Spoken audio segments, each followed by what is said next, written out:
Earth, a 4.5 billion-year-old planet, still evolving. As continents shift and clash, volcanoes erupt, and glaciers grow and recede.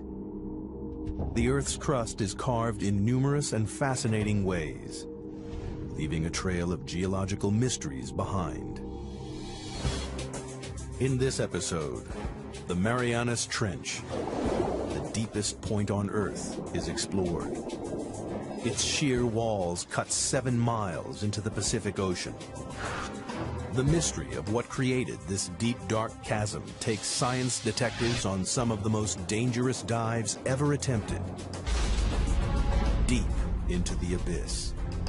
Scouring the ocean floor, scientists uncover a strange undersea world of fiery mountains, bizarre mud volcanoes, and the largest geological structure on Earth. Discoveries from this unique underwater world will revolutionize our understanding of the powerful forces that shape not just the trench, but the Earth itself.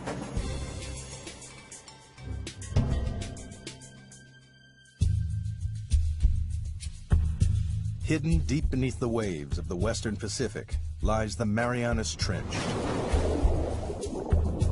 the deepest point of all the oceans.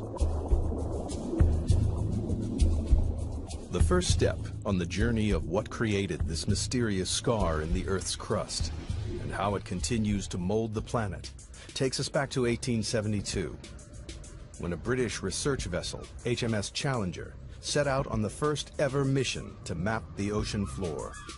Throughout most of recorded history, men had just assumed that beyond a certain level the sea was pretty flat, pretty dead, fairly lifeless. They weren't expecting to find anything very interesting. For 4 years, the Challenger crisscrossed the oceans, covering 70,000 miles, a third of the distance to the moon. The crew plumbed the depths every 140 miles, using a total of 249 miles of rope and hundreds of pounds of lead weight. It was tedious, backbreaking work, but at the time it was the only way to measure the depth of the ocean floor.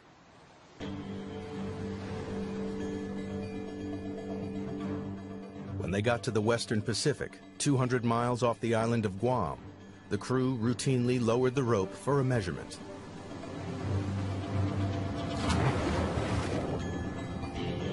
But the weight kept on dropping and dropping. It's a big surprise. Nobody thought the ocean was this deep. So all of a sudden we've got scientists saying, why is that?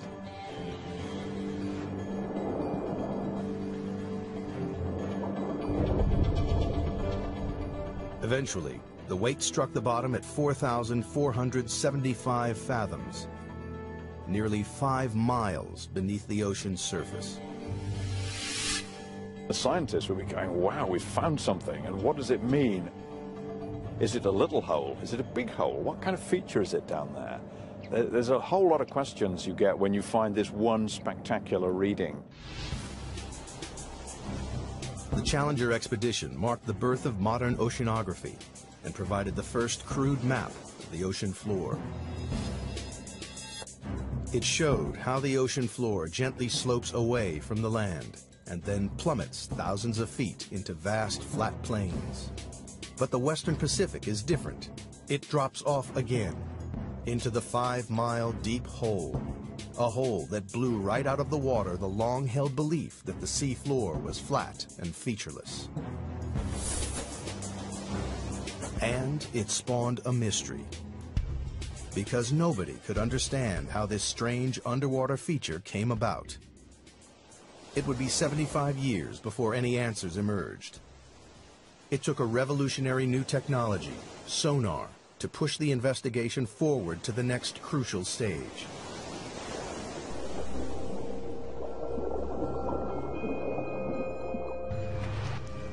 Sonar was first developed in the early 1900s and then perfected during the 1940s to detect submarines lurking in the deep.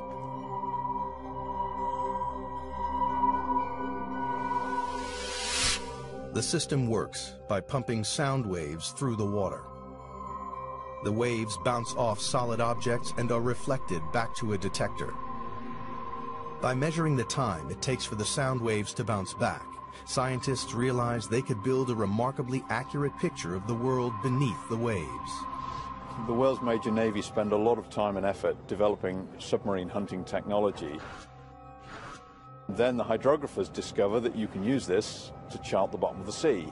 And it's an awful lot cheaper and easier than using large numbers of sailors pulling on ropes.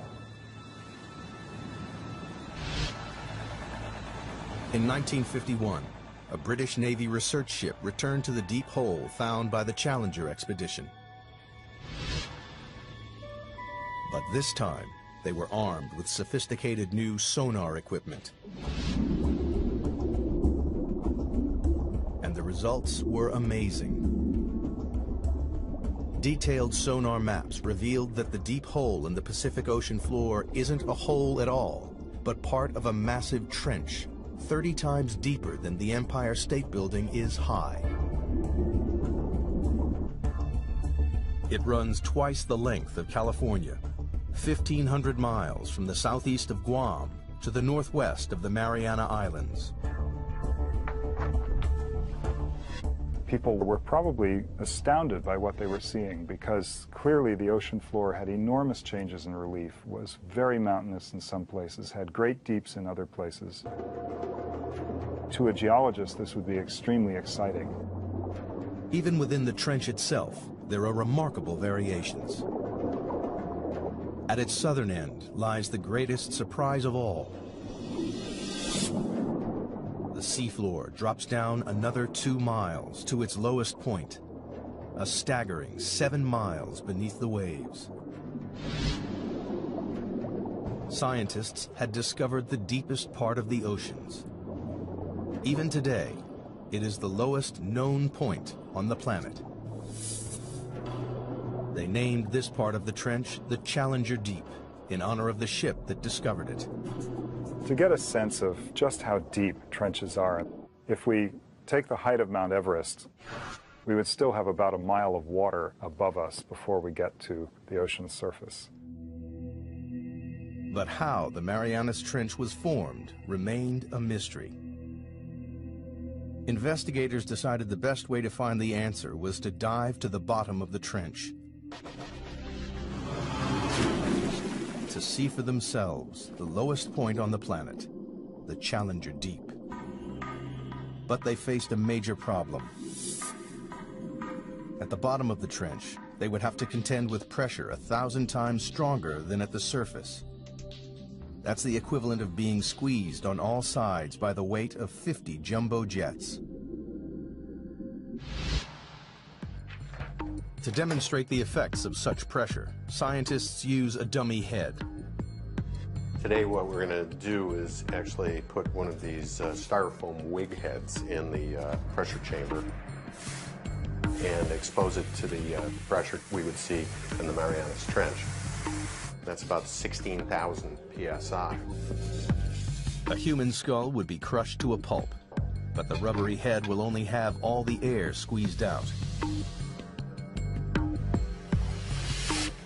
Wow, that's smaller. And here's what the original size was, just for comparison. Quite dramatic. Pretty stark difference between something that hasn't been 7 miles deep in the ocean and something that has. Glad I'm not going there.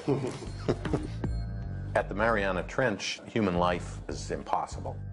We're not equipped to resist those kinds of pressures. And so it's necessary to protect humans from that type of an environment. The challenge to engineers was how to accomplish this. In 1953, Swiss scientist Auguste Piccard designed the Trieste, a pioneering vehicle that could withstand the crushing pressures.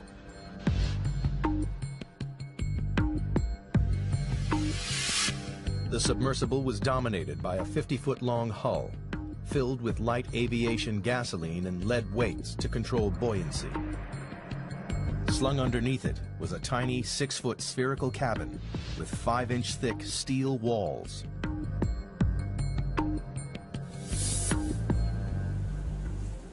Finally, after 7 years of modifications and manned test dives no deeper than 3.5 miles, the Trieste was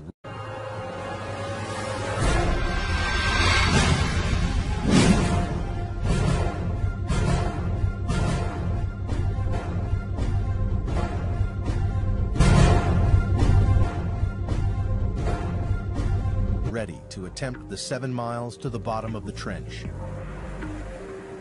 The commander of this perilous undertaking was U.S. Navy Lieutenant and deep-sea explorer Don Walsh. I know the astronauts that go through this all the time. Why do you have to be there? Why can't we just put up a robot to do things?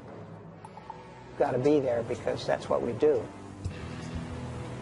Only a few officers and scientists knew about the risky mission, which was launched in January 1960 from the western Pacific island of Guam.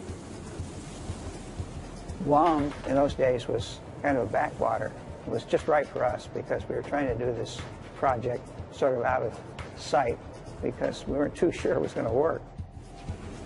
The Navy just didn't want to be embarrassed by a failed science spectacular. Accompanying Walsh was the son of the Trieste designer, engineer and oceanographer Jacques Piccard. The two men would spend the next 9 hours squeezed inside the cramped sphere. And we had 20 cubic feet of space inside. That's about the same as a household refrigerator. And the temperature was almost that cold inside. It was a drama. The story of how the Marianas Trench came to be is beginning to take shape. In 1874, British surveyors were the first to discover a 5-mile deep hole in the ocean. 75 years later, sonar mapping revealed the hole to be a vast 1,500-mile-long trench, with the deepest part 7 miles beneath the surface waves of the Pacific. To gather further evidence, 2 courageous men were about to undertake the most dangerous dive in history. They would venture into the abyss and go to the bottom of the Marianas Trench. The Marianas Trench is one of the most remote, inhospitable places on Earth. In January 1960, 2 deep-sea explorers, Don Walsh and Jacques Piccard, plunged into its depths on board the submersible, the Trieste.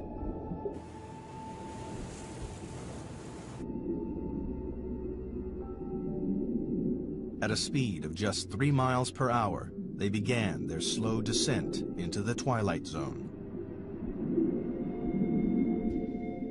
By 3,000 feet, the darkness was total. The only illumination was from the Trieste's powerful lights. The depths we were operating at, it was always black.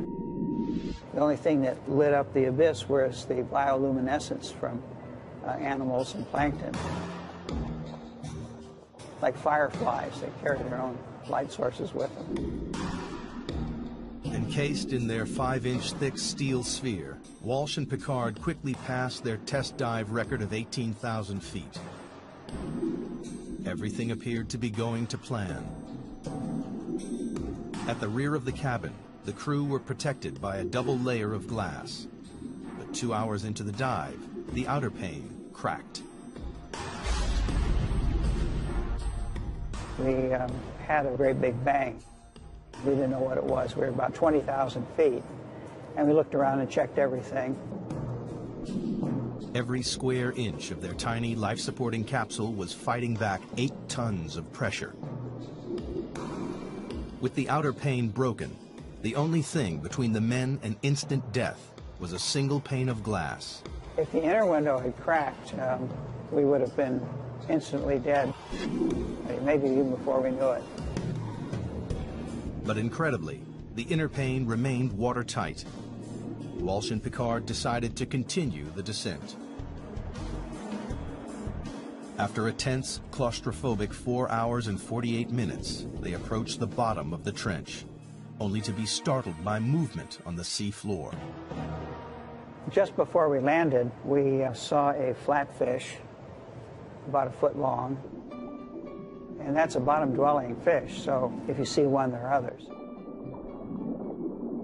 Nobody expected to see life at these crushing depths, but it meant the explorers had reached their goal. The very bottom of the Marianas Trench. The depth gauge, with a reading of 35,800 feet, nearly 7 miles below the surface, confirmed the sonar findings.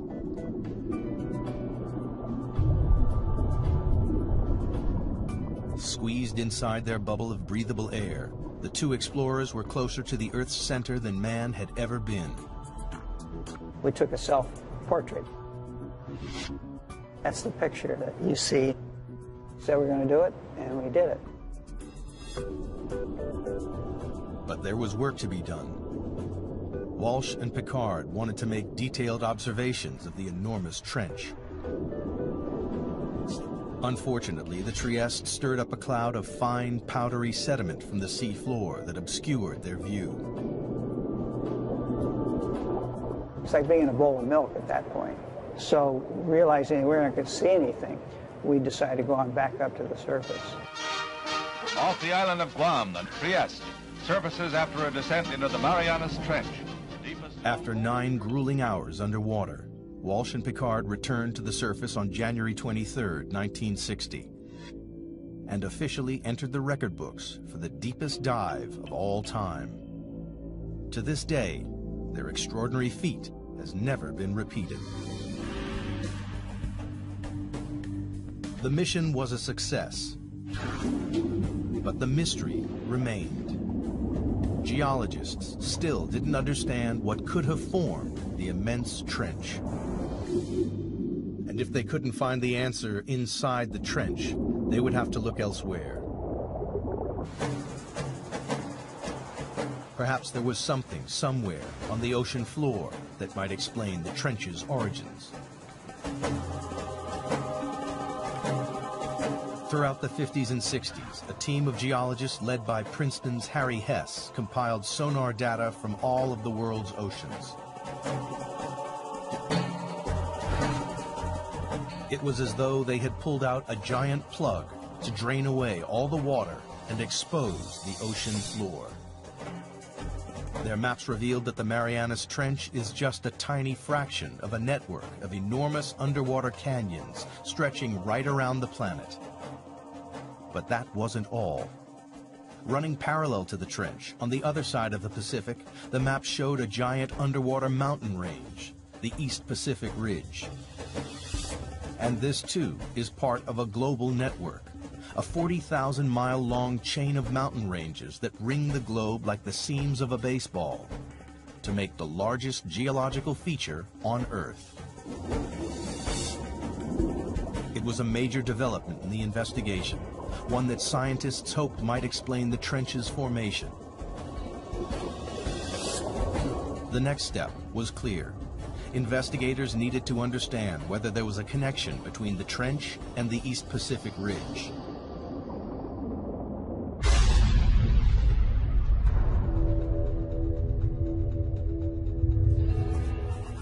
The breakthrough came from the unlikeliest of sources.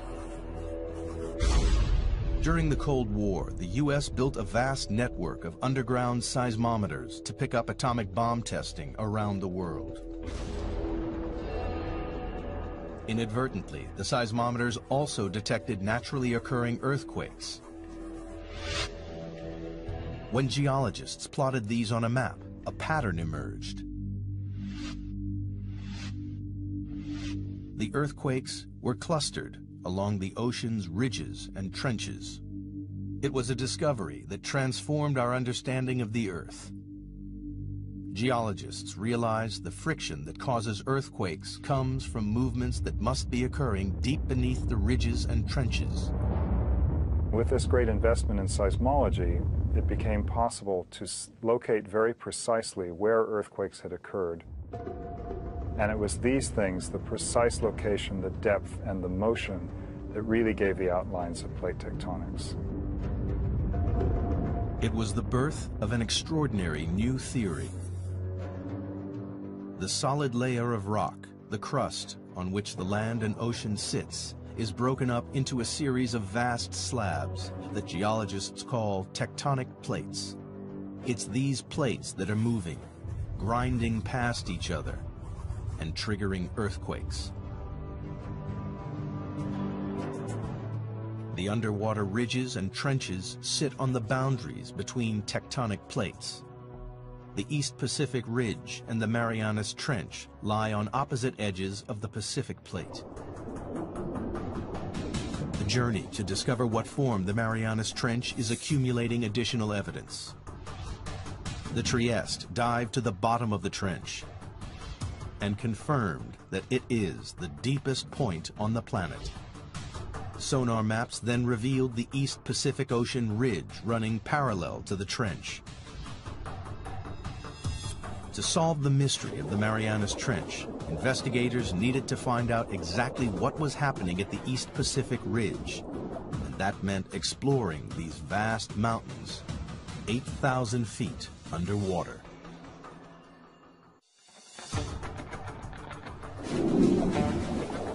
The pieces of the Marianas Trench puzzle are falling into place with the knowledge that it lies on the western edge of the Pacific tectonic plate.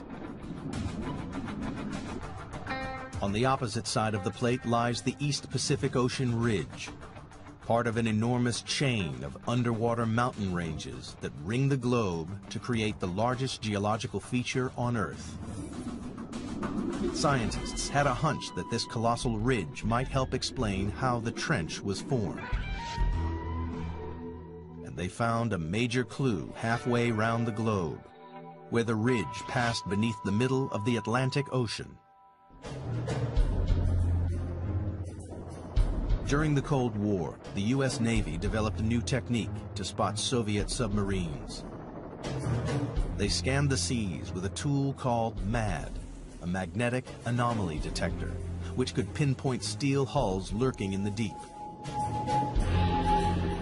But they stumbled across something else.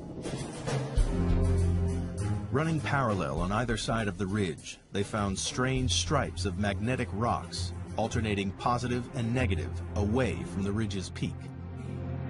Here's the mid-Atlantic ridge coming down through here. Almost perfectly symmetric on either side of that are these white and black stripes. These have often been called zebra stripes. Geologists know that the Earth is like a giant magnet with a north and a south pole. But the magnetic poles aren't fixed. Every 300,000 years or so, the magnetic field suddenly flips 180 degrees. When the field flips, a compass that was previously pointing north will swing to the south. This reversing of the Earth's magnetic field is a very interesting and exciting but very puzzling phenomenon for geophysicists to explain. Scientists think this reversal explains the stripes either side of the ocean ridge. In the 1960s, geologists discovered that molten volcanic rock, known as magma, swelled up from deep underground to create the ridges in the Atlantic and Pacific. As magma wells up between the tectonic plates, it pushes the seafloor up and forms the colossal mid-ocean ridge thousands of feet high. When the rock is hot and molten, its magnetic minerals line up with the north-south direction of the Earth's magnetic field. As the magma cools, the minerals are locked in position. These rocks act as a permanent record of the magnetic pole's location when the rocks were formed. As more and more magma is forced up, the old crust is pushed away from the ridge and records the reversals in the Earth's magnetic polarity. If you have reversals of magnetic polarity, then the seafloor acts sort of like a tape recorder and records these changes in magnetization. Then the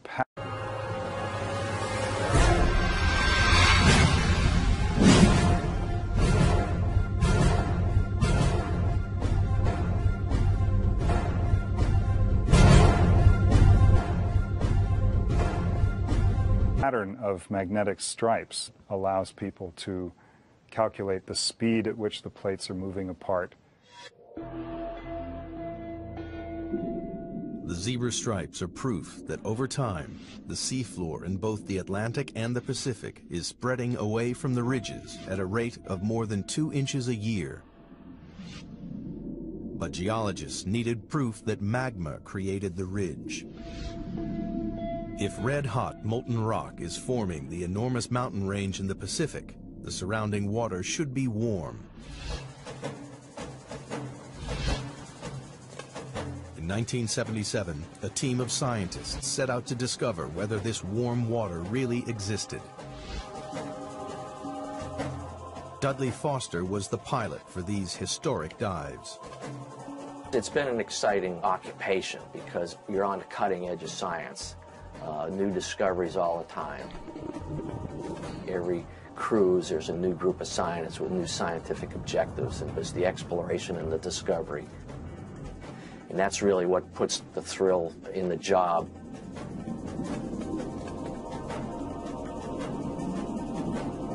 For weeks, the crew scanned the undersea mountains without success. And then they hit the jackpot. A bizarre pillar of rock, spewing hot, toxic gas. And we saw the water was sort of shimmering, sort of like bubbling in a glass teapot or something. We stuck the temperature probe in there and measured 38, 39 degrees Fahrenheit, which was really amazing because the ocean's a huge heat sink. So to see something warm like that was kind of startling. In these pillars of rock, the expedition had found the heat from the magma surging up from deep inside the Earth. It wasn't warming the water evenly along the ridge. It was channeled up through strange hydrothermal vents. When you make these discoveries, you don't know how significant they are. The true significance of them maybe takes several years to appreciate. And this was one of those times. For the investigation into the Marianas Trench, these vents are a decisive piece of evidence. They confirm that magma is continually creating new crust at the Pacific Ocean ridge. And magnetic zebra stripes prove that old crust is pushed away from the ridge towards the other side of the Pacific Plate, towards the Marianas Trench. But this presents scientists with a puzzle. If new crust is being created at the ocean ridge and the Earth isn't expanding, then the old crust must be disappearing somewhere else. The reason that there's not getting bigger with seafloor spreading is because the same amount of seafloor is being destroyed in the Pacific. Something in the Pacific Ocean is devouring the seafloor, and all the evidence points to the Marianas Trench.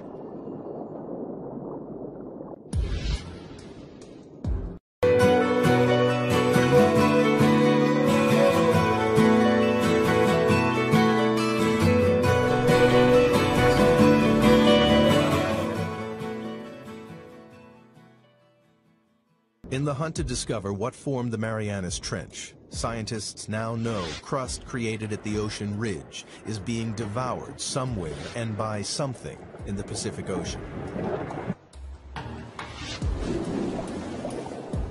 They suspect the Marianas Trench is involved.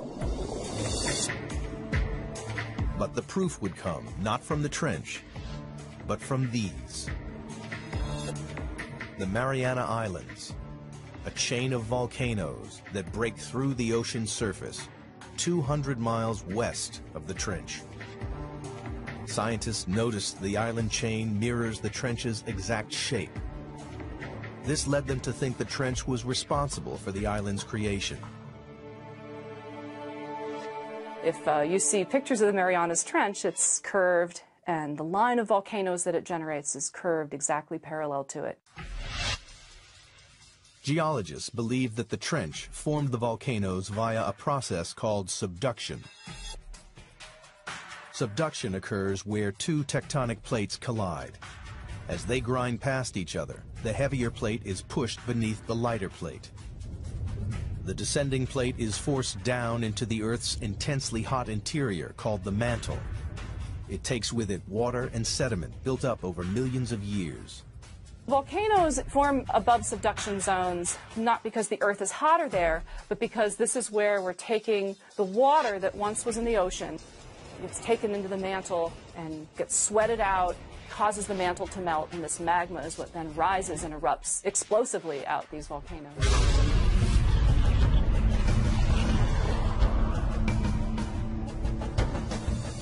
The water in the sediment forces magma to swirl up and push through the plate above. And when it breaks the surface, it creates volcanoes, like the volcanoes that form the Mariana Islands. It was subduction that formed the islands west of the trench and gave investigators the breakthrough they'd been looking for. Because here, at last, was a process powerful enough to create the Marianas Trench. As the descending plate dives down, it digs into the mantle. Here, the colliding plates form a trench, a giant crease in the ocean floor. It seemed that scientists had finally explained how the trench was formed. There was just one problem. A very large problem. Around the world, subduction zones cause violent earthquakes and catastrophic tsunamis. We know subduction is happening because of the active earthquakes, and these are the most devastating earthquakes. This is the earthquake that generated the tsunami in Sumatra. Also, the other very large earthquakes in Alaska and Chile. But the Marianas Trench, the deepest subduction zone in the world, hasn't caused a devastating earthquake since records began in the 17th century. Investigators needed to know why. That's the $60,000 question. They hoped the trench's shallower western edge might provide the answer.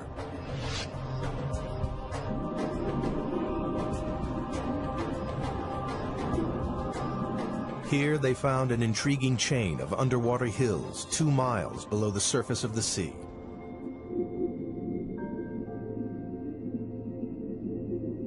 Engineers drilled down into the hills and collected core samples.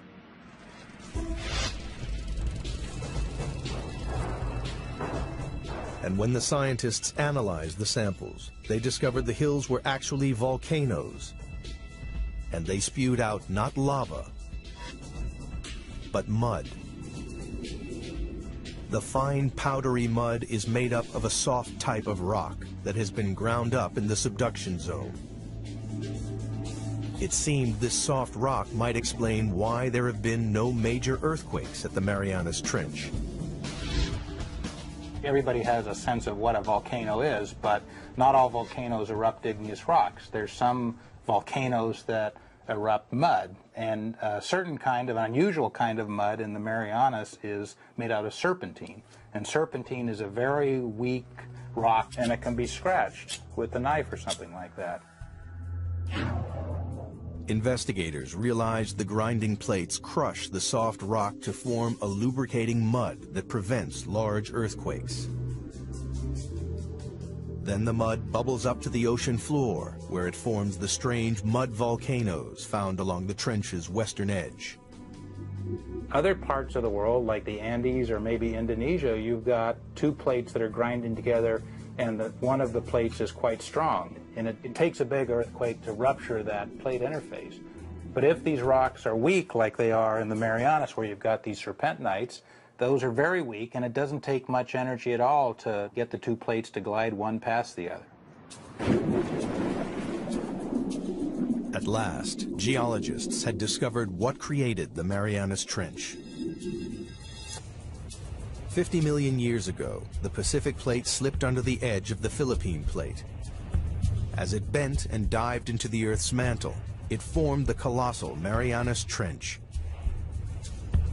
and the plate is still moving. Like a giant conveyor belt, the Earth's crust travels slowly across the Pacific Plate, from its birthplace in the East Pacific Ridge to its graveyard 10,000 miles away in the Marianas Trench. Today, the Pacific Plate's movement can be tracked in real time. Confirmation has come from GPS technology, where we can actually put a transmitter on an island and come back year after year and actually follow it moving a few centimeters a year towards the trench. It's devouring the crust at a rate of 3 inches a year, about as fast as a human fingernail grows. Every 4 million years, it swallows an area the size of the United States. By consuming the crust created at the Pacific Ocean Ridge, the ravenous Marianas Trench is the world's largest recycling plant.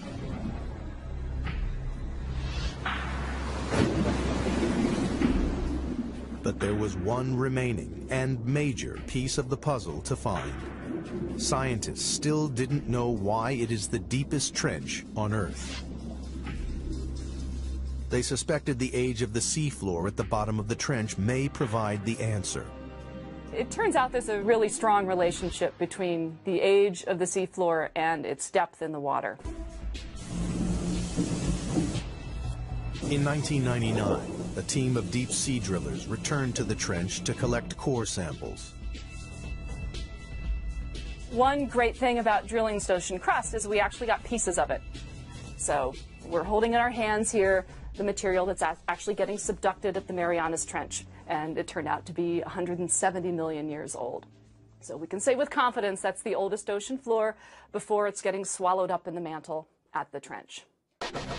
But why is this piece of rock the oldest on the ocean floor? The seafloor at the Marianas Trench is so old because it's been so long since it was born. So it was born in the equivalent of the Eastern Pacific today, and it's just been going on longer than any other place in the oceans before it's been subducted. The Pacific Plate is the planet's largest tectonic plate, covering an area 11 times the size of the United States. When crust bubbled up at the ridge 170 million years ago, it was light and buoyant. But as it traveled 10,000 miles across the plate, it cooled and became compact and dense. Over millions of years, the dense crust got heavier and began to sink into the mantle below.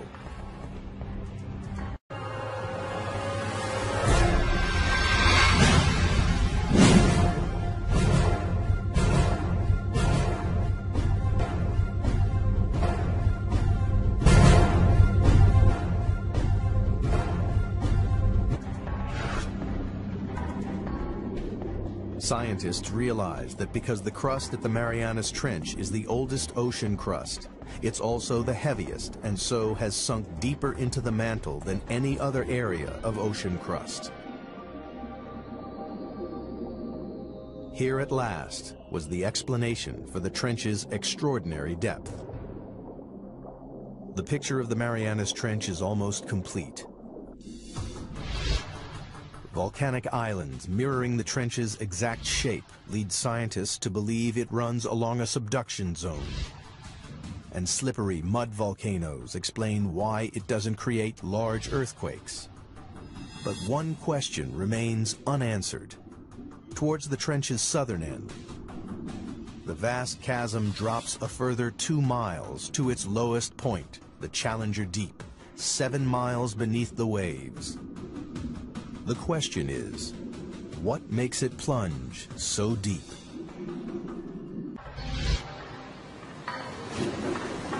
The investigation into the Marianas Trench has one final puzzle to solve. At the trench's southern end, the sea floor plummets a further 10,000 feet into a 7-mile deep chasm called the Challenger Deep.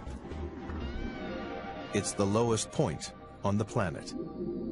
But so far, scientists have been unable to explain why this one section of the trench is so deep.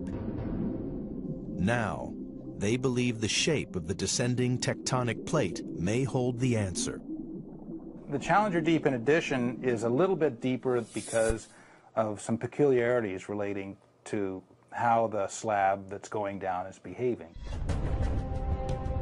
A narrow slab of crust has torn away from the Pacific Plate's descending edge. Well, it's basically got to do with how the slab pushes the mantle out of the way. Where you have a narrow slab, like you have at the Challenger Deep, it can sink almost vertically because the mantle that it's trying to displace can move around out of the way. Investigators have finally unraveled the mysteries of the Marianas Trench. And in the process, they've made a discovery with implications that stretch far beyond the trench itself.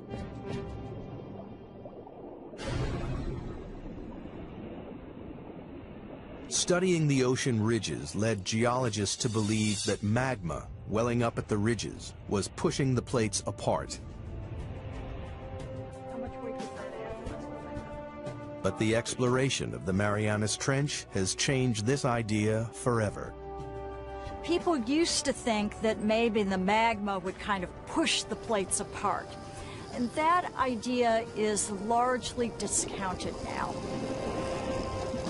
As the ocean crust travels from the Pacific Ocean ridge to the trench, it changes from a buoyant, red-hot magma into a colder, denser, and heavier crust. The plate's leading edge becomes so heavy that it drags the rest of the plate along behind it. The heavy, cold plates at the trenches are sinking down into the mantle and pulling the plates apart at the ridges, and the magma just passively fills in the gaps. The investigation into the Marianas Trench has revolutionized our understanding of how the Earth's plates move. We now know a worldwide network of subduction zones drag tectonic plates around the globe, powering the movement of continents over millions of years, and moving the very Earth we stand on. The plates that are moving fastest on the Earth are the ones that have all the trenches. The Pacific Plate is the fastest moving of the 9 major plates on the planet because it is surrounded by dozens of destructive trenches like the Marianas. They are consuming the ocean crust faster than the ocean ridge can produce it.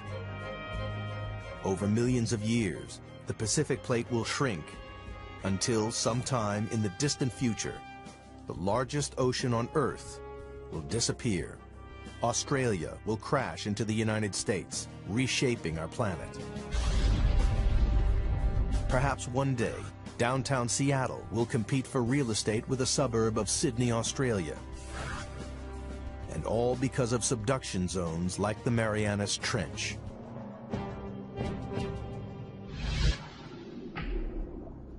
But for all its significance, man has only ever dived to the bottom of the trench once, and there are no immediate plans to return. Imagine asking someone, what is the flora and fauna of California?